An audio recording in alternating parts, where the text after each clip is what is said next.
When Malcolm Ashley ran toward the ocean that night, he still believed he could save his daughter.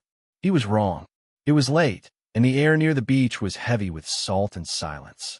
Malcolm clutched a flashlight as he hurried across the sand, his heart racing faster with every step. Just minutes earlier, he had received a call that shattered his sense of reality. Lauren's red Jeep had been found abandoned in a parking lot near the city beach. The windows were down. Her belongings were still inside. But Lauren herself was gone. As he reached the shoreline, Malcolm scanned the dark waves, calling her name, hoping for any sign that she was nearby, injured, or calling for help. The ocean answered only with the sound of crashing water. Lauren Ashley, his 18-year-old daughter, had vanished without a trace. Earlier that day, Lauren had followed her normal routine. She arrived at her job at the mall in the morning, worked a full shift, and left at 6:45 p.m., talking on her phone as she exited the building. Security cameras captured her walking out calmly, unaware that those moments would be the last recorded images of her alive. Lauren was supposed to meet friends for a walk that evening. When she never showed up, concern quickly turned into fear. This wasn't like her. Lauren was dependable. If plans changed, she always called or texted. When she failed to return home, Malcolm knew something was wrong. Police were notified immediately. Unlike many missing person cases where hours or even days pass before action is taken, officers move quickly. Friends, family, and authorities all understood the urgency. Lauren was not someone who would simply disappear.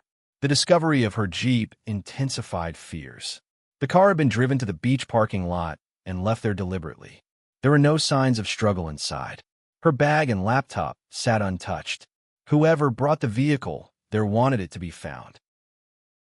As the night wore on, Lauren's friends gathered near the beach, sitting together in silence. They clung to hope, believing she would appear at any moment. None of them could imagine the truth that was waiting just miles away. At that moment, no one suspected murder. No one believed the person responsible was someone Lauren had once loved. But that belief would soon be tested. To understand why Lauren's disappearance shook an entire community, you first have to understand who she was.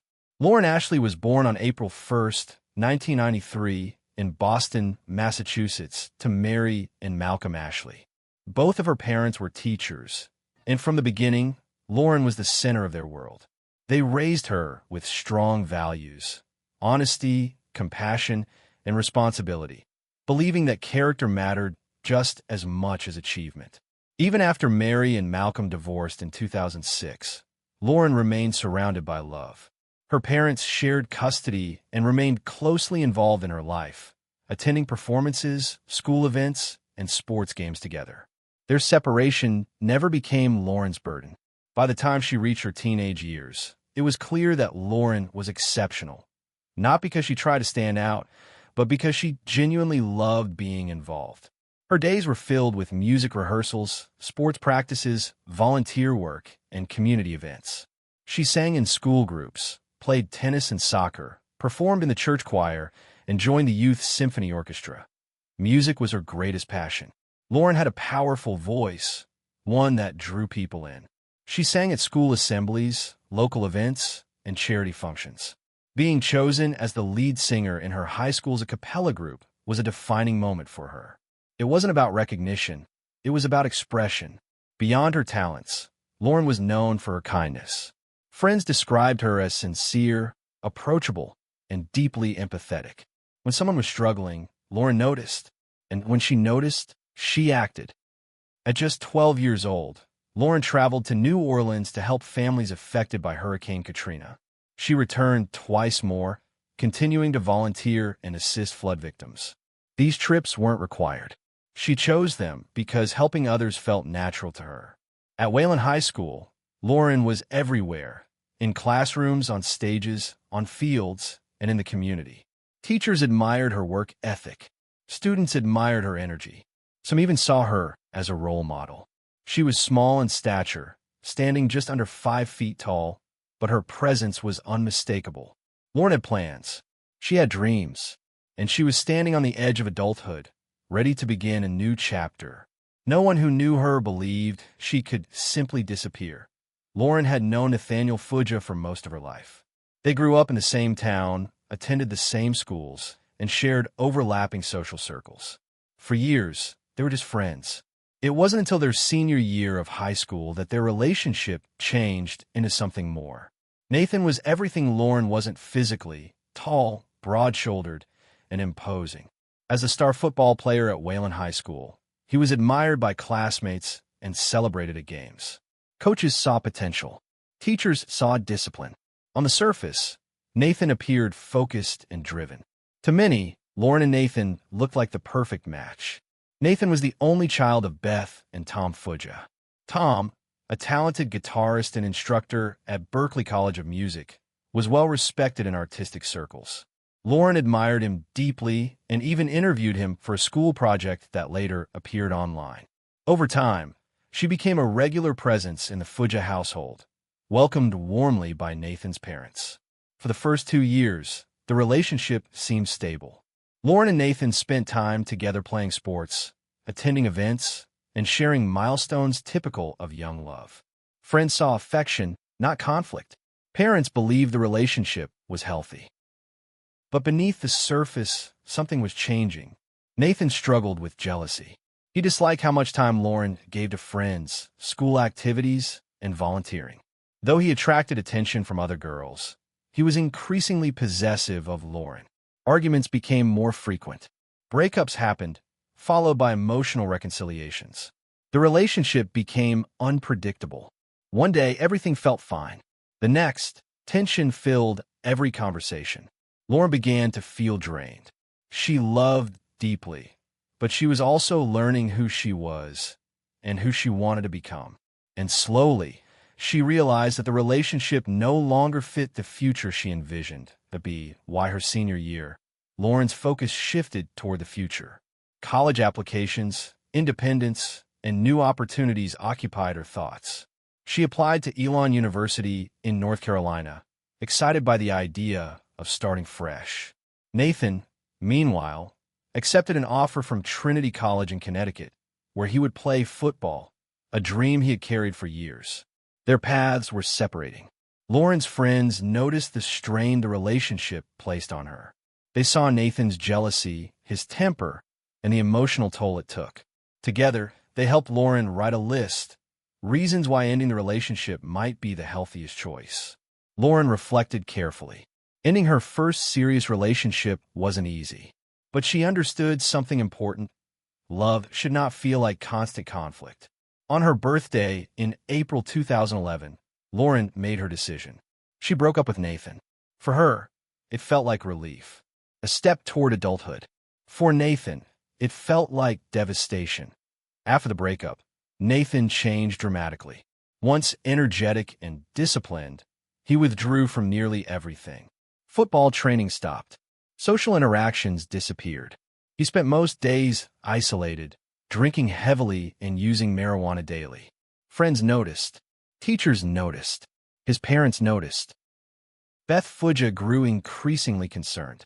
She encouraged therapy. Nathan attended sessions, but showed little improvement. The breakup consumed him. College no longer mattered. Football no longer mattered. Lauren, despite moving on, worried about him. She asked friends whether she should reach out. They advised against it, fearing it would give him false hope. But Lauren was kind by nature, and kindness would soon place her in danger.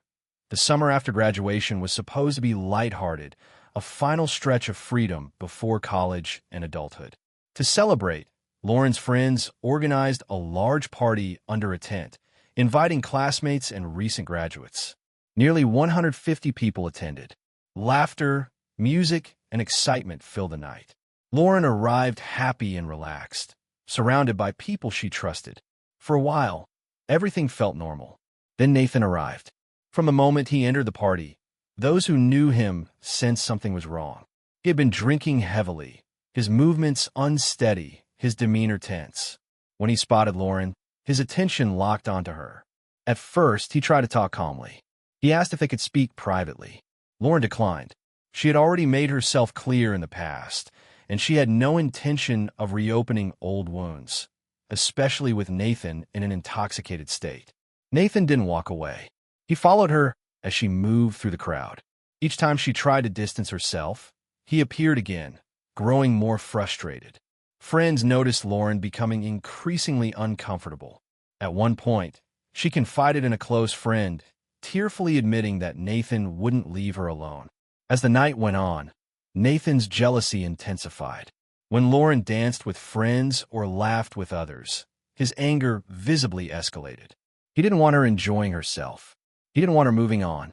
Eventually, the tension reached a breaking point. After Lauren once again refused to speak with him, Nathan stormed across the tent and slammed his fist into one of the support poles with full force. The structure collapsed instantly, sending people scrambling. Music stopped. The celebration was over. Partygoers quickly lifted the tent, but the damage had already been done. The mood had shifted completely. What had started as a joyful night ended in fear and unease. This time, it wasn't just Lauren who wanted Nathan gone. Everyone did. Later that night, Lauren told her mother about what had happened.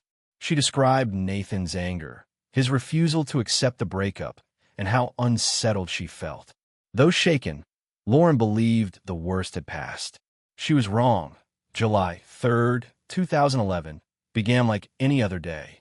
Lauren arrived at the mall, where she worked shortly before 10 a.m. She greeted coworkers, completed her shift, and went about her routine. Nothing seemed unusual. There were no signs of fear or distress. Security cameras captured her movements throughout the day. At 6:45 p.m., Lauren was seen leaving the mall, talking on her phone. She appeared calm. That phone call would later become one of the most important pieces of evidence in the case. Phone records confirmed she was speaking with Nathan. Lauren had plans that evening. She intended to go home, change clothes, and meet friends for a walk. But before heading home, she decided to stop by Nathan's house, briefly. Just 5 minutes, she told herself. A quick check-in, an attempt to see if he was okay. Lauren hadn't told anyone she was going. When she arrived at Nathan's home, his parents were away. She sent him a single-word text, "Here," delivered at 7:05 p.m. It was the last message she ever sent. What happened inside that house would never be witnessed by anyone else. But what investigators later uncovered told a horrifying story. Lauren never made it home. When she failed to show up for her walk, friends became worried. When she didn't return home, Malcolm Ashley felt immediate dread. Lauren never disappeared without explanation. He contacted police right away. Within hours, officers located Lauren's red Jeep parked at Wantown Beach. The windows were down. Her bag and laptop sat inside. There were no signs of struggle. But Lauren was gone. Before sunrise the following morning, a cyclist riding along a road near a marsh noticed something unusual floating in the water. At first, it didn't register. Then the realization hit. It was a body. Authorities were called immediately. When they arrived, they confirmed the worst. The victim was an 18-year-old female. It was Lauren Ashley. Her body was found approximately 30 feet from the road, partially submerged in a marsh. When investigators examined her, the cause of death became apparent almost instantly. She had suffered a deep, fatal wound to her neck. An elastic cord was tangled in her hair. There were signs of a struggle. Lauren had fought for her life. Her body was transported to the medical examiner's office while police contacted her family. Malcolm was asked to identify his daughter. Until that moment, he had clung to hope, however unrealistic, that there had been a mistake, that the body wasn't Lauren's. That hope vanished the moment he saw her. The town was devastated. Friends who had spent the previous night sitting on the beach, waiting for Lauren to appear, were now forced to face an unimaginable reality. She was gone. Police immediately focused on Lauren's final known destination, Nathan Fudge's house. Officers obtained a warrant and searched the property. What they found was disturbing. Blood was discovered in the garage, on the floor, on the doorknob, and in the sink. It appeared someone had attempted to clean the area. More blood was found in the bathroom. In the basement, investigators located a black sports bag containing mud-covered sneakers.